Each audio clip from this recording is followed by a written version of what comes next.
I'm Anna Runkle, also known as the Crappy Childhood Fairy, and today I want to show you some simple strategies that you can use when you're in a bad place. You know, you're dysregulated emotionally, or your brain, when you're angry, depressed, you can feel it in your body, and you're feeling like you just can't pop out of it.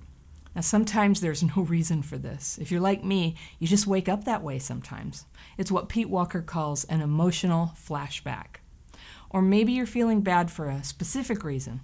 But either way, it's possible to lift your spirits and put some room in your day to be yourself, be relatively happy, and set yourself free to share with the world the work and the love that you were meant to share. Because that's what we really want, right? So the first thing to do is to get up an hour earlier than you normally would. This is a great way to reduce the stress that we often have in the morning from hurrying and trying to get out of the house wherever we're going, or the total immobilization when we don't have plans for the day, or just kind of lingering in bed. So get up an hour earlier, and then get up out of bed. And yeah, you're going to be tired. You're going to be tired at first, but it's okay. It's not an emergency. Then get some coffee if you need to, and then get on to the second thing, which is to write your fears and resentments so you can get them out of your head and onto paper where they can't color your world so much.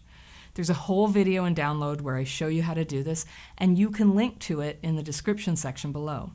But basically, the fears and resentments are what is driving that negative hamster wheel in your mind. And with less hamster action, you have more mental and emotional fresh air to be yourself and just do good things today. The third thing is to meditate. Now I meditate for 20 minutes twice a day, and if you can even do 5 minutes, it makes a huge difference. So write the fears and resentments and then follow it with meditation. And by meditation, I don't necessarily mean anything difficult. You don't have to sit a special way. You don't have to have an empty mind or focus on your breath or anything.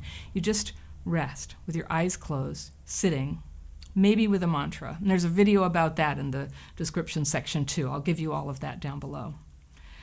Now, a lot of people, I hear them beat themselves up and say, I can't meditate, my mind is too active. And that's precisely why we meditate. It's because we have an active mind. You don't have to have that completely fixed so that you can begin to meditate. Also, writing fears and resentments on paper will reduce all the mental chatter that you have that's making meditation difficult. So you do these things together and it goes pretty well. And pretty well is totally great. The fourth thing for lifting your mood is to go outside and exercise hard. Now, there was a time when I had acute PTSD, and if you've read on the blog, there was even a time when I found someone dead. And I tried to give them CPR, and I was stuck in PTSD for months afterwards, just reliving it emotionally for like a year and a half, actually, and it was awful. And when the doctor said, we are going to have to start putting you on some hardcore medications, I didn't want to do that. And so I just went online and I searched, what does a person do if they're in this kind of overload or emotional overload all the time? And Google said, exercise hard.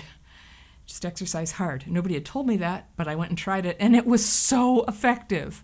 I couldn't even believe that this isn't like the first thing they tell you to do. No doctor or therapist mentioned it, but I figured it out. And what I mean by exercising hard, this could be different for different people depending on what you're used to and whatever it takes to get your heart rate up. You want your heart rate up for about 20 minutes.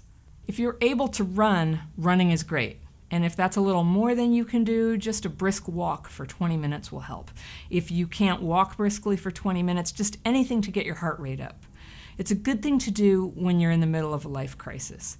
If you can do this exercise outside and in nature, that's even better. And I'm sure you have experience with how good that feels. Now, there's no need to do anything that's physically dangerous for you. Don't get hurt.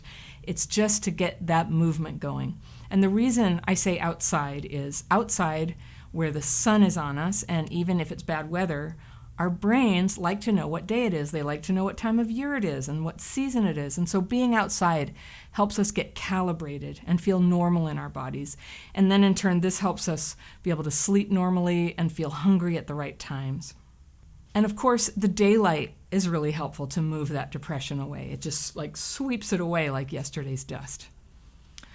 Also, if you're going to walk or run, it can be really nice to do it instead of on a treadmill, to do it on a natural surface like up and down on the curb, on the sidewalk, on a dirt road where there's a slight unevenness, because our brains like that too. Our brains like to sense those changes, and they just figure it out, they get us balanced, and that helps them too.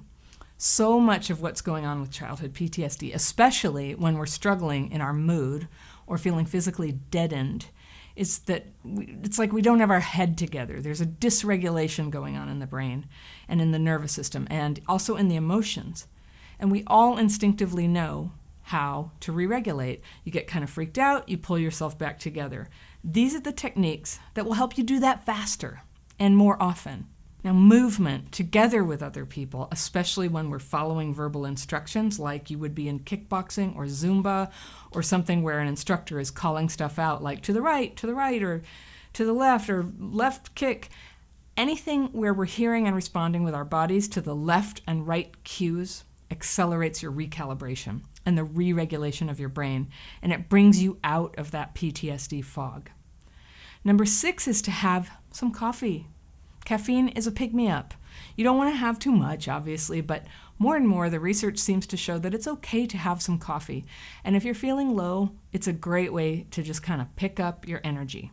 And personally, I drink a lot of coffee. I stop drinking at about 3 in the afternoon because after that it will start to keep me up at night. I love coffee. I'm addicted to it. I'm not worried about that. If I don't drink it, I get a headache. But again, I just don't worry about it. Number 7 is to eat some protein with every meal.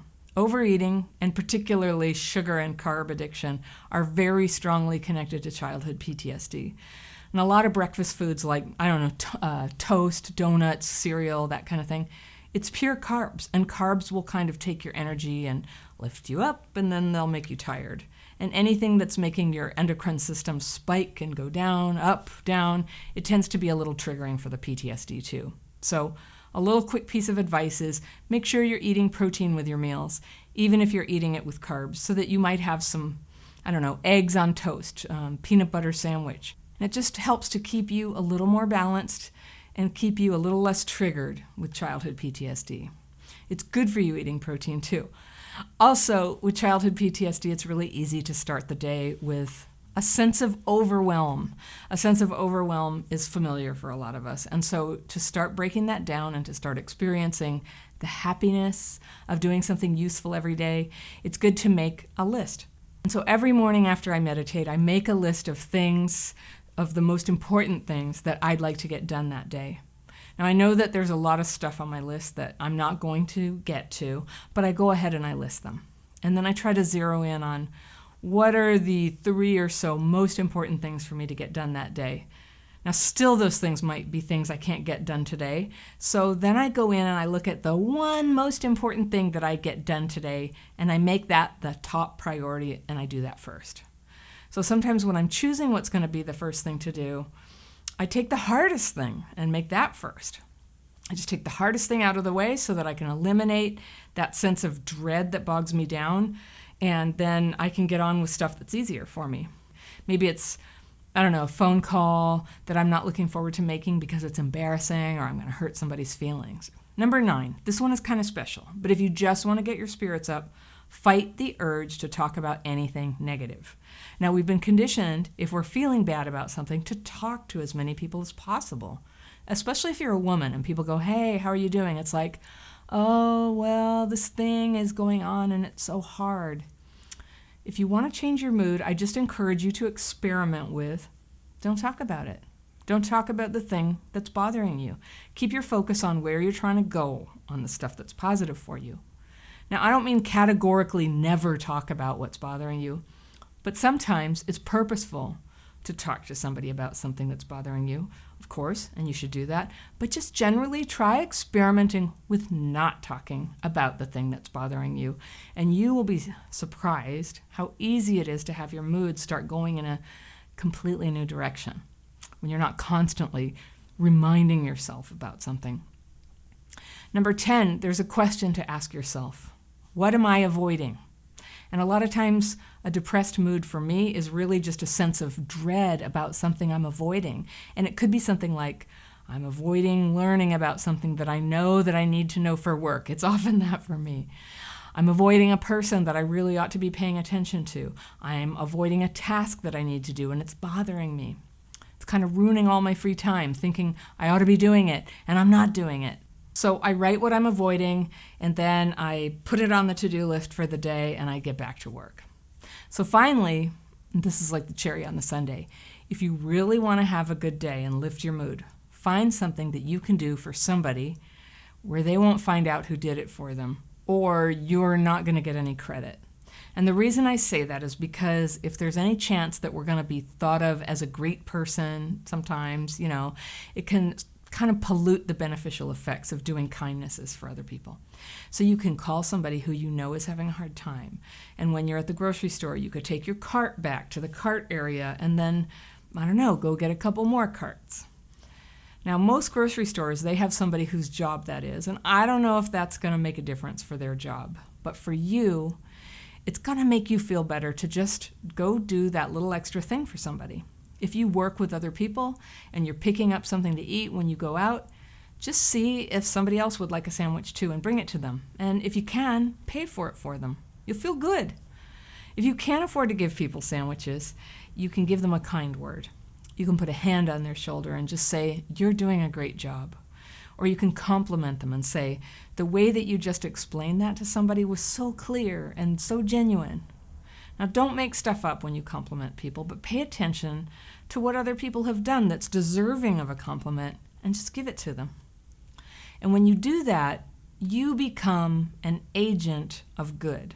So the best thing for other people is that they begin to realize that they're capable and good and they can do more of it. And when we can kind of model that and inspire other people, we really, really become an agent of good. And that is where we like to be, good and useful and serving the world. So those are my tips for turning your day around and having a good day no matter what is going on. I have done these things under some truly terrible circumstances. These things are meant to work no matter what is happening in your life. It could be serious. We all know about that, right? But if you like this video, please click the button, and definitely if you haven't yet subscribed, you'll find those free tools that I talked about in the description section below, along with links to my online course, Healing Childhood PTSD. So go be happy, you guys. Be yourselves and bring the good that's in you out into the world, and I'll see you in a few days.